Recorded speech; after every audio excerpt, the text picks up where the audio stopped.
We were New York. We were America. We had confidence. We believed in ourselves. We did things that they told us were impossible to do. If you told us it was impossible to do, all you did was get us excited. You can't build the Brooklyn Bridge, just watch us. You can't build the George Washington Bridge, just watch us. You can't build 600 miles of subway in the early 1900s with only picks and shovels. You can't do it, just watch us. Some problems can't be solved today, but maybe they'll be solved by people in the future. We should work on them now, but some problems are really hard. But no one would have expected 100 years ago that we'd have solved so many problems today. We built the subway. It was an amazing feat of engineering, and that transformed how people got around the city. If we can do the same, if we can take technology, combine it with mass transit, we can create a totally new way for people to move around the city. The subway opened in October 27th, 1904. People were having the time of their lives. It was incredibly well received. The day the subway opened, even after all the pomp and circumstance, 100,000 New Yorkers showed up to experience this subway phenomenon. And actually, what even more incredible, the Sunday after, 1 million people showed up to try out the subway. So there's stories of lines around the block to try and even get into the subway station. So it has been a bona fide success and oversubscribed since the day it opened. We know that public transit is critical to the future of the city's economy because it's not only important for productivity and making sure that workers are able to do their jobs, but also for quality of life and being able to attract the best and the brightest from around the world to live and work in New York City. One of the fascinating things about the overarching history of mass transit in New York City is that there is a sort of cadence of adverse event, whether it's the Canadian equine flu of 1872, the Great Red Hurricane of 1888, certainly the incredible recovery that we had after 9/11 and Superstorm Sandy.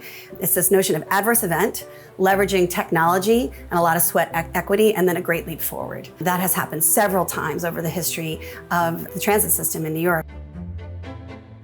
Technology had to come forward to be able to overcome those technological challenges to build big and heavy and produce a transportation system that literally revolutionized the urban environment.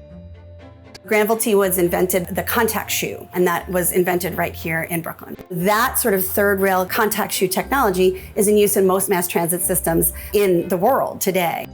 It really was an incredible change agent for the city. If you look at some of those earlier maps of what constituted New York, it was really disproportionately in Lower Manhattan, and then mass transit in both the form of Grand Central on 42nd Street and then the subway. The subway comes first, and then Grand Central Terminal in 1913 act as this gravitational force that sort of pull the city up, and then also makes place in places like Queens. The subway 100% spurred development, creating New York City and the 5 boroughs that we know today. This is the magic of New York. The subways are the one part of New York where everyone comes together. Mass transit is not a luxury anymore. It is the key arterial system that moves people. New York, as we know it today, exists the way it does because of mass transit. That's true for the Midtown Tunnel, it's true for Long Island Railroad, it's true for Metro North, and it's certainly true for the subway.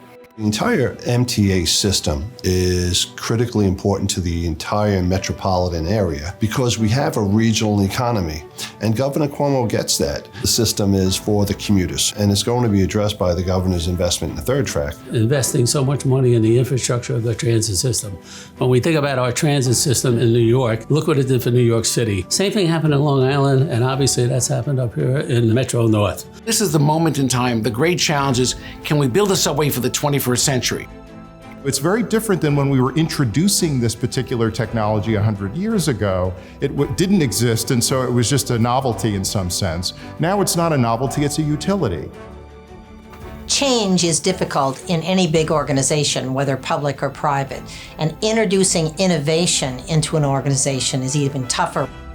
So to be able to use your skill set and your knowledge around specific technologies to improve how New Yorkers get to work every day, how they ride the subway system, that's just an incredible opportunity that you're not only energized by the technological challenge of it, but also the fact that the impact of it can be really seen here at home.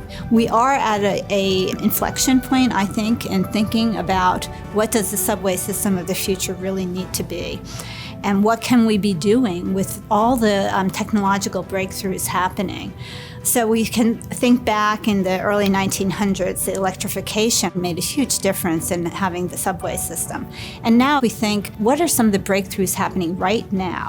What we're seeing from transit agencies all over the world and from cities all over the world is that when they partner with technology companies, there's a way to really transform their systems. I think you just take mobile technology, smartphone, tablets, combine it with the cloud, and you can take what you're calling all technology and make them dynamic, responsive, on demand, data-driven, and all of a sudden you go to a system that is extremely responsive, very efficient. Whenever we install new systems, we have to remember that New Yorkers are also making an investment in time that goes way beyond the price of a MetroCard swipe. And that's why we need more than smart technology. We need smart deployments that minimize inconvenience for riders and increases their confidence in mass transit. It's very exciting for me to think about New York once again being in the forefront as far as infrastructure is concerned. If the past is prologue and that cadence of adverse event, sweat equity, critical thinking, great technological leaps forwards holds true, we're excited to see what the future holds for the transit system. The governor's commitment to funding competitive programs and providing the resources necessary to pilot new technologies has been the game changer. I think what's exciting is that there's fresh thinking, a willingness to maybe cast aside some of the old ideas and look to new ideas. It's something that as New Yorkers, I think we really need. New York is going to show we haven't lost our mojo, and we haven't lost our spirit, and we haven't lost our drive, and we haven't lost our competence, and we're not going to take no for an answer, because that's what New York does, and that's what this nation needs now more than ever, to show what is possible. And there's a light at the end of the tunnel, and that has always been the New York way.